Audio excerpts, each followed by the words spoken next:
So I tried animating the dragon, and in doing that, I needed a setting. I don't want to animate the dragon randomly. I want the animation to feel like a story with a clear flow and purpose. To begin the animation process, I started by importing a plane into prisma3d. I applied the mountain texture I sourced from Pinterest to serve as the background. After that, I cut the plane into sections and then extruding some lines to give this mountain shape. Next, I move on to the character design. Since I didn't have a clear reference for what a dragon summoner typically looks like, I drew inspiration from sources like How to Train Your Dragon and few scenes from Game of Thrones. I designed the character with long white hair and added a crescent-shaped tattoo on his face and under his eyes to give him a mystical and intense appearance. My goal was to make him look powerful and somewhat dangerous, like with a presence similar to that of a wizard or ancient warrior. And at this stage, I animated the hair to flow naturally with wind, giving the character more life and movement.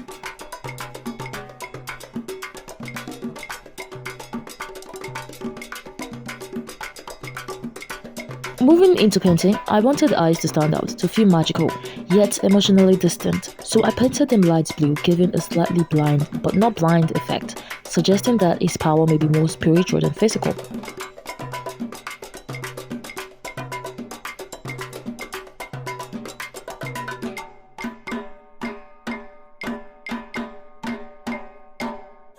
Next is the mountain scene where the character summons the dragon by blowing his horn. To be honest, I'm not entirely sure how dragons are traditionally caught, so don't judge me. I originally planned to use a 3D model of the mountain I created, but the quality wasn't quite what I wanted, so instead I chose to paint the mountains myself. Started with a rough pencil sketch, then did a cleanup pass using pen for sharper lines. For shading and highlights, I mainly used the airbrush tool, which gave me soft lighting and depth. It was during this process that I realized just how relaxing and enjoyable painting can be. It became one of the most satisfying parts of the scene, guys.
In the following scene, the summoner looks down from the mountain, scanning the area to see if the dragon is approaching.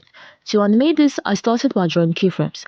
These are the main poses that show the beginning and end of a movement. In this case, I drew the keyframes of him looking from right to left, capturing the motion in its most important positions.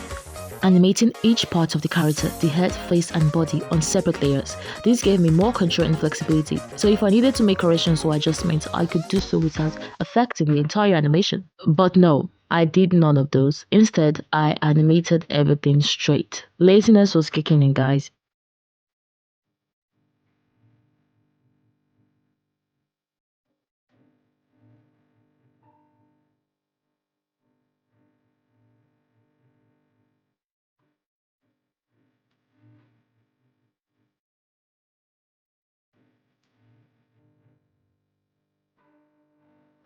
Also, don't forget to like the video. If you know you enjoy it, please like. Thank you. God bless you. 감사합니다.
Now in this scene, the dragon designed with a snake-like body burst out from underground at full speed, soaring in the sky with screeching roar. Animating the dragon was far the biggest challenge. It had many flaws, and yes, it has no legs or hands. Who does that? That was me.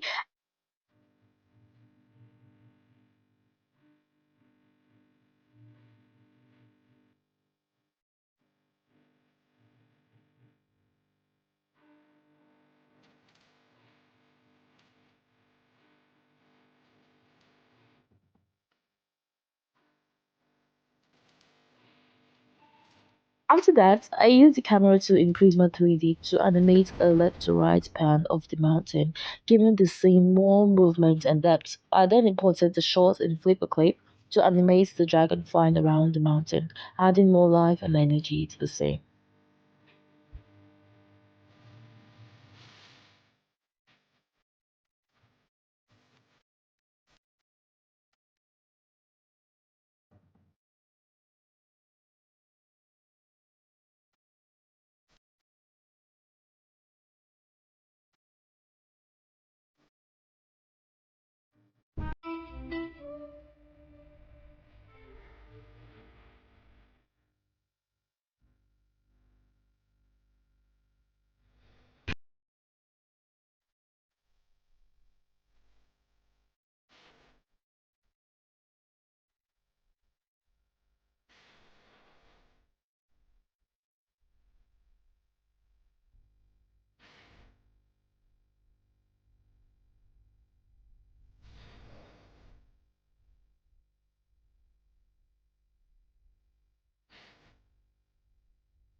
To animate using the camera tool in Prisma 3D, you start by selecting the camera and then tapping on animation.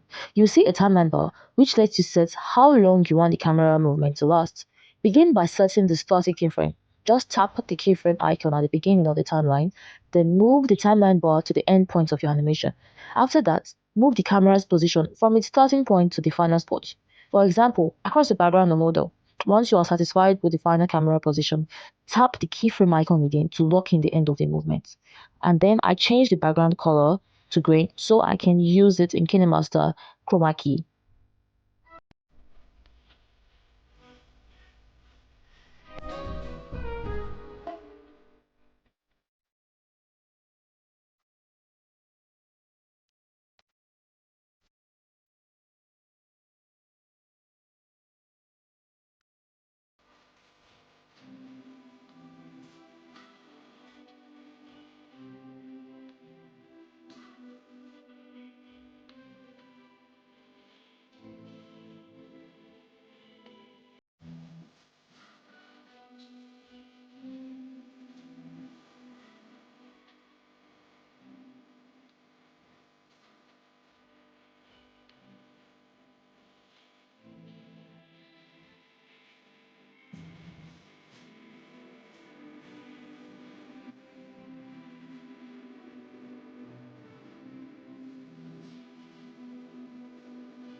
To wrap everything up, I have to admit I wasn't able to fully animate the dragon the way I originally planned. It was quite challenging, especially when it came to adding hands and legs, so I settled with calling it a separate dragon.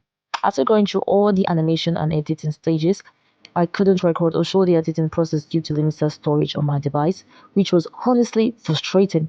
But despite the challenges, this is the final animation, the finished result of all the effort and creative exploration, guys.